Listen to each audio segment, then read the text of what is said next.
वक्त गुजरता जा रहा है वैसे वैसे भारत के हमले का खतरा बढ़ता चला जा रहा है।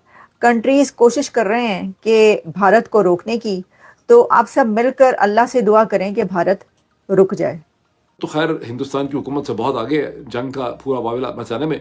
पाकिस्तान के जो एम्बेसडर हैं अक़वाम मुत्तहिदा में मुस्तकिल यूनाइटेड नेशन परमानेंट रिप्रेजेंटेटिव, जिनका नाम जनाब आसिम इफ्तिखार है, उन्होंने वहाँ से ये खबर दी हुई है कि वो यूनाइटेड नेशन सिक्योरिटी काउंसिल का एक इजलास जो है हिंदुस्तान पाकिस्तान की टेंशन्स के हवाले से बहुत जल्दी जो है वो बुलाया जाएगा, क्योंकि कि इंडिया जो रिस्पॉन्स है उसके लिए पाकिस्तान की कमजोरी ढूंढेगा और डिले करेगा। अब जो इंडिया टुडे रिपोर्ट कर रहा है कि ट्विन फाइनेंशियल स्ट्राइक्स इंडिया सोच रहा है, प्लान कर रहा है पाकिस्तान के खिलाफ, और एक अटेम्प्ट्स की गई हैं, उसके मुतालिक कई रिपोर्ट्स हैं।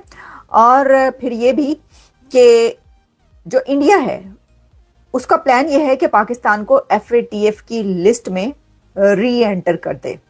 ये कहा जा रहा है कि ख्वाजा आसिफ साहब ने 2 स्टेटमेंट्स दी हैं, मेरे पास 2 स्टेटमेंट्स हैं उनकी। एक तो उनसे सवाल किया गया कि भाई ये जो पानी का मसला है और भारत ने पानी रोक दिया या छोड़ दिया, तो अगर कोई अपना डैम या स्ट्रक्चर बना लेता है भारत वहां पर, तो फिर आप क्या करेंगे? क्या आपकी तरफ से फर्स्ट स्ट्राइक भी हो सकती है?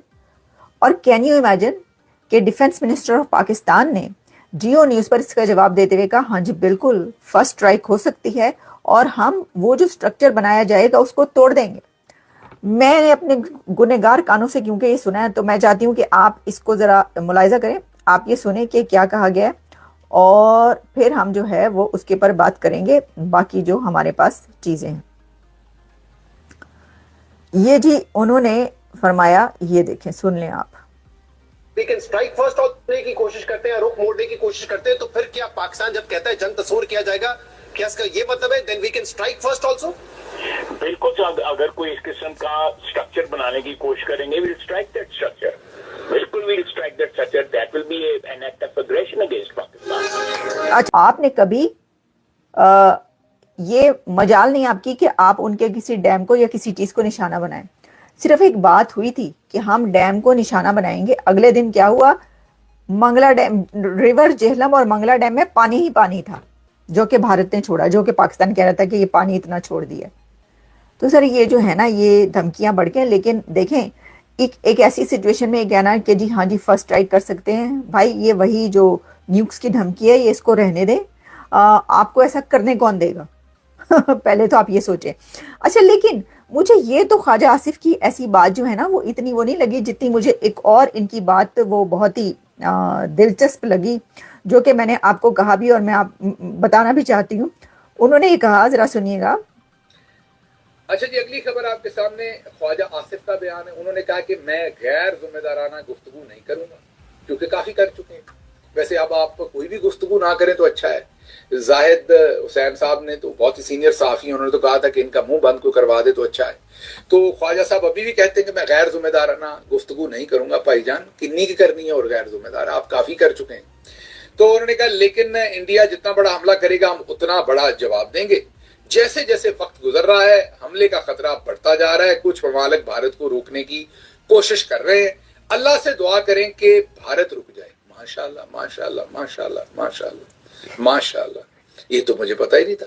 हमने फिर ये जो सारा JF-17, ये हमने जो एटम बम बनाए हुए हैं, इनके हमने को पटाखे लेने दे के किसी को, या मेरा मतलब को मखाने लेने हमने कोई, ये देखे ना, वो तो अपने उसमें वो तनकीद करें क्योंकि अपोनेंट्स हैं, लेकिन बात ये है कि देखें उनकी पहले वाली तनकीद को तो छोड़ें, ये जो बात की है, अगर ये की है, मैंने सुनी नहीं लेकिन यहाँ पर मैंने सुनी, तो इतनी बड़ी बात गलत तो नहीं कह सकते।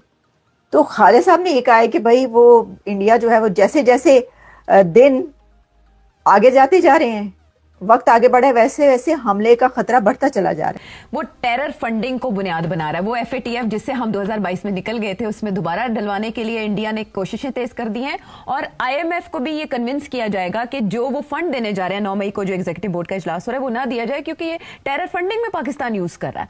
तो इससे पाकिस्तान किस हद तक हिट हो सकता है, ये दोनों पॉसिबिलिटीज अगर इस्तेमाल की तो? देखिए, अगर तो इंडिया ये कोशिश करता है कि IMF को इन्फ्लुएंस करेगा तो वो तो नहीं होगा।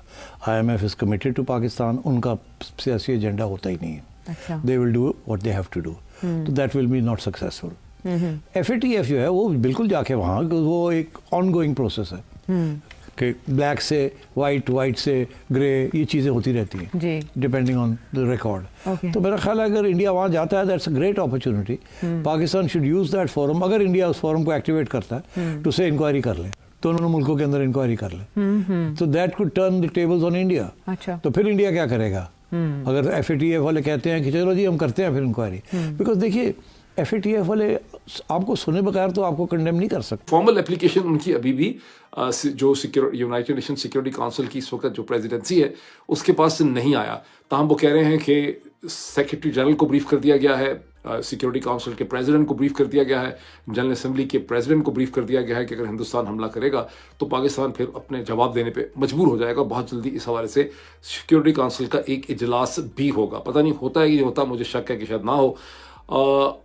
जनरल आसम का जैसे मैंने आपको बताया कि उन्होंने अपने ऑफिस के अंदर यानी कोर कमांडर्स की जो नॉर्मल मीटिंग होती है उसको छोड़ के जो हर महीने होती है, जनरल आसम ने अपने ऑफिस के अंदर पाकिस्तान के सारे कोर कमांडर्स को बुलाया और बहुत देर तक हिंदुस्तान के खतरे के हवाले से पाकिस्तान कैसे जवाब देगा और बड़ा दंदा शिकन जवाब दिया जाएगा उसके हवाले से जनरल आसम जो है बहुत देर तक बोलते रहे। और फिर तकरीबन 2000-2500 अल्फाज की जो स्टोरी है अंग्रेजी अखबारात में इस हवाले से तस्वीरों के साथ जो है वो छापी गई है। इस पूरी सूरत हाल में पाकिस्तान के अंदर ये शोशा भी छोड़ दिया गया है। लोगों को मेरा ख्याल ये कहा गया है कि अपने जो वीलॉग्स या पॉडकास्ट हैं उसके अंदर ये आइडिया प्लांट करें कि अगर हिंदुस्तान ने पाकिस्तान का एक बूंद और कतरा भी पानी का जो है वो बंद किया इंडस वाटर ट्रीटी का या उसको डाइवर्ट करने की कोशिश की। अच्छा ज़हन में रखें कि हिंदुस्तान ने सिर्फ ट्रीटी को हेल्ड इन अबेंस किया है, उन्होंने पानी रोकने की किसी किस्म की कोई कोशिश नहीं की, बिकॉज उन्होंने कोई प्लानिंग नहीं की हुई थी। तो उनके पास ना कोई डैम है ना कोई डाइवर्जनरी मैकेनिज्म उनके पास एग्जिस्ट नहीं करता। और डैम बनाने और डाइवर्जनरी कैनाल्स बनाना जो है वो बहुत सी वजूहात की वजह से बहुत ज़्यादा मुश्किल है। एक तो उसमें प्लानिंग बहुत चाहिए, उसकी ड्राइंग्स ही बड़ी देर लगती है उसमें, उसके बाद उस पर खर्चा बहुत है और फिर बहुत बड़े रेजरवॉयर्स जो हैं वो ऊपर बनाए भी नहीं जा सकते। इतना आसान नहीं है रेजरवॉयर बनाना, उससे जो है खासे मसाइल जो है वो पैदा होते हैं। बहरहाल पाकिस्तान की तरफ से ये शोशा मैं देख रहा हूँ छोड़ दिया गया है कि जैसे ही हिंदुस्तान ऐसे डैम, रेजरवॉयर या डाइवर्जनरी कैनाल बनाने की कोशिश करेगा तो पाकिस्तान एयरफोर्स जो है उसके पास ये हक होगा कि वो जाकर ऐसे डैम्स को तबाह कर दे। यानी जंग के पूरे कॉन्सेप्ट को वो बिल्कुल उसको मलिया बेट कर दिया गया है, उसको एक मजाक में बदल दिया गया है। इस मजाक के हिंदुस्तान इसके ट्रेड का कुछ नहीं कर रहा। उसके बाद से हिंदुस्तान ने बांग्लादेश की जो ट्रांसशिपमेंट है पोर्ट्स की वो बंद की हुई है। ताहम जब जनरल साहब ने स्टेटमेंट दी उसके बाद बांग्लादेश की गवर्नमेंट ने, डॉक्टर मोहम्मद यूनुस की गवर्नमेंट ने अपने आप को इस स्टेटमेंट से डिस्टेंस कर लिया और उन्होंने कहा ये जनरल साहब की जाती कोई ब्रेन वेव हो सकती है, बांग्लादेश की गवर्नमेंट का इस किस्म के किसी आइडिया से कोई ताल्लुक नहीं है। गुज़श्ता 24 घंटों में हिंदुस्तान में गंगा एक्सप्रेस वे जो अभी भी अंडर कंस्ट्रक्शन है वहाँ पर इंडियन एयरफोर्स ने एक बड़ी मैसिव किस्म की एक्सरसाइज की जिसमें जहाज़ लैंड वैंड करते रहे और उसमें बहुत ज़्यादा तादाद में लोगों ने देखा उसको, हज़ारों लोगों ने, जिसमें state of the art latest जो उनके वॉरप्लेन्स हैं जिसमें MiG-29 भी हैं, उसके अंदर सुकोई 30 MKI भी हैं, उसके अंदर फ्रेंच साख्त के मिराज भी हैं, फ्रेंच रफाल प्लेन्स भी हैं, उन सब ने उसमें जो है पार्टिसिपेट किया। दूसरी तरफ पाकिस्तान एयरफोर्स जो है उसने एक 3 मिनट की वीडियो इशू कर दी है जिसमें उन्होंने दिखाया कि कैसे जो चाइना ने उनको PL-15 मिसल्स दिए हैं जिनको शॉर्ट रेंज भी आप कह सकते हैं, लॉन्ग रेंज कह सकते हैं, बिकॉज कहते हैं कि जो एयर टू एयर मिसल्स जहाज़ कैरी करते हैं ये JS-17 के ऊपर लगाए जाएंगे वो इतनी दूर तक मार नहीं करते। उनकी यूल रेंज 50-60 किलोमीटर होती है लेकिन इनकी 200 से 300 किलोमीटर की इनकी रेंज है और इनके साथ बहुत ही इफेक्टिव रेडार सिस्टम भी जो है वो है या JS-17 को जो है वो दे दिया गया है।